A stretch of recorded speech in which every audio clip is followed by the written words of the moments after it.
দর্শক, যে যেখান থেকে বসে ভিডিওটি দেখতে পাচ্ছেন সবাইকে জানাচ্ছি আন্তরিক অভিনন্দনের শুভেচ্ছা। প্রিয় দর্শক, আজ আপনাদের মাঝে এসে উপস্থিত হয়েছি আমরা সম্প্রতি একটি ঘটে যাওয়া ঘটনাকে কেন্দ্র করে যে বিশৃঙ্খলার সৃষ্টি হয়েছে আমাদের 3 পার্বত্য খাগড়াছড়ি, বান্দরবান, রাঙ্গামাটি সহ বেশ কিছু জেলা উপজেলায়। বিশেষ করে খাগড়াছড়িতে যে মর্মান্তিক ভয়াবহ ঘটনা ঘটেছে যা নিন্দাজনক, ধিক্কারজনক। সেই ভিডিও আমরা গত 2 দিন ধরে ভাইরাল দেখতে পাচ্ছি। আমরা যে অগ্নিসংযোগটি আমরা দেখেছি আমরা সোশ্যাল মিডিয়ায় এবং আমাদের যারা ওখানে স্থানীয় প্রতিনিধি আছে তাদের মাধ্যমে আমরা যা জেনেছি, যা তথ্য উপাত্ত এবং চিত্র পেয়েছি, ফুটেজ পেয়েছি, সেখানে আমরা সরাসরি কারা আগুন দিয়েছে সেটা না জানলেও কিন্তু আমরা এখানে দুটি পক্ষ, পাহাড়ি এবং বাঙালিরা একে অপরকে দুষছেন এই কদিন ধরে। আমরা দেখেছি এখানে নিঃশেষ হয়ে গিয়েছে। এখানে পাহাড়িরা বাঙালিদের ঘর বাড়ি ধাওয়া, পাল্টা ধাওয়া দিয়েছে, লুটপাট করেছে এবং সেনা ক্যাম্পের উপরে পর্যন্ত তারা আক্রমণ চালিয়েছে। যদিও তারা এখন সব কিছু বাঙালির উপরে তাই চাপ বাড়ানোর চেষ্টা করছেন।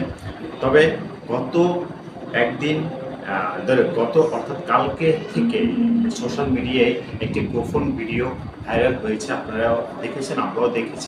এই ভিডিওটি যদি আপনারা দেখেন এবং অ্যানালিসিস করে দেখতে পারবেন আসলে এই পার্বত্যতে কারা উশৃঙ্খলতা করছে, কারা বিশৃঙ্খলা সৃষ্টি করছে এবং কারা অরাজকতা করছে এবং কারা এইসব বাসা বাড়ি বসতিতে জানমালে হাত দিচ্ছে এবং আগুন জ্বালা পোড়া করছে।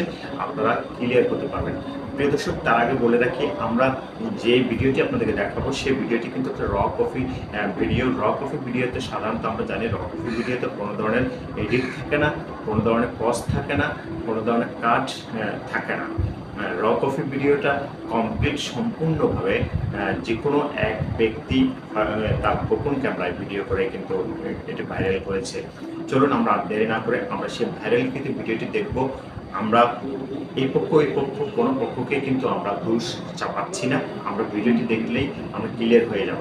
এবং এই কদিন কিন্তু আমরা যে ফুটেজগুলো পেয়েছি, ছবিগুলো পেয়েছি, সে প্রতিটি ভিডিওটাতে ছবিতে কিন্তু আমরা দেখেছি পাহাড়িদের আক্রমণ বাঙালির উপরে, সেনাবাহিনীর উপরে, অ্যাম্বুলেন্সের উপরে, এমনকি দোকানপাট মার্কেটের উপরে। ইভেন দেখা যাচ্ছে যে এইসব ঘটনার সাথে যেখানে মুসলিম বা ইসলাম জড়িত নেই তাদের মসজিদে পর্যন্ত হামলা হয়েছে। এবং এখানে আমি একটা কথা বলে রাখি, এখানে আমরা জানি এখানে সেনাবাহিনীর কোনো দোষ নেই। সেনাবাহিনী দুটি পক্ষকে শান্তি বিরাজমান করার জন্য, জানমাল সুরক্ষার জন্য কিন্তু তারা কিন্তু বিষয়টা থামানোর জন্য, উভয় পক্ষকে শান্ত করার জন্য কিন্তু তারা মধ্যস্থতা করার জন্য তারা কিন্তু নেমেছিল এবং তাদের উপর অতর্কিতভাবে অমানবিকভাবে কিন্তু হামলা হয়েছে। আমরা দেখেছি প্রচুর সেনা সদস্যরা আহত হয়েছে এবং অপরপক্ষে আমরা দেখেছি এখানে কিন্তু গোলাগুলি হয়েছে। গোলাগুলি হওয়ার কারণে কিন্তু দেখা যাচ্ছে যে 3 জন, আমরা সর্বশেষ তথ্য পেয়েছি 3 জন পাহাড়ি নিহত হয়েছেন, বেশ কিছু আহত হয়েছেন। আপনাদেরকে একটি কথা বলে রাখি, এখানে অস্ত্র কিন্তু শুধু সেনাবাহিনীর হাতে ছিল তা নয়, কিন্তু অস্ত্র কিন্তু ইউপিডিএফ সহ পাহাড়ি যে কটি জঙ্গি সংগঠন রয়েছে, সন্ত্রাসী সংগঠন রয়েছে, তাদের হাতেও কিন্তু অবৈধ অস্ত্র প্রচুর রয়েছে। আমরা আরেকটি ভিডিওতে দেখেছি যখন পাহাড়ি এবং বাঙালি যখন মুখোমুখি অবস্থান নেয়, সেনাবাহিনী সেখানে কাজ করছে, তাদেরকে থামানোর চেষ্টা করছে, ঠিক তখনই কিন্তু আমরা দেখেছি ইউপিডিএফ এর সদস্যরা বিভিন্ন বিল্ডিংয়ের ছাদে কিন্তু তারা অস্ত্র নিয়ে অবস্থান করতে দেখা গিয়েছে কিছু ভিডিওতে। এবং গুলি কিন্তু হয়েছে এদিক সেদিক থেকে, এলোপাতারি গুলি হয়েছে। কার গুলিতে কিন্তু পাহাড়ি নিহত হয়েছে সেটা কিন্তু এখন পর্যন্ত ক্লিয়ার হয়নি।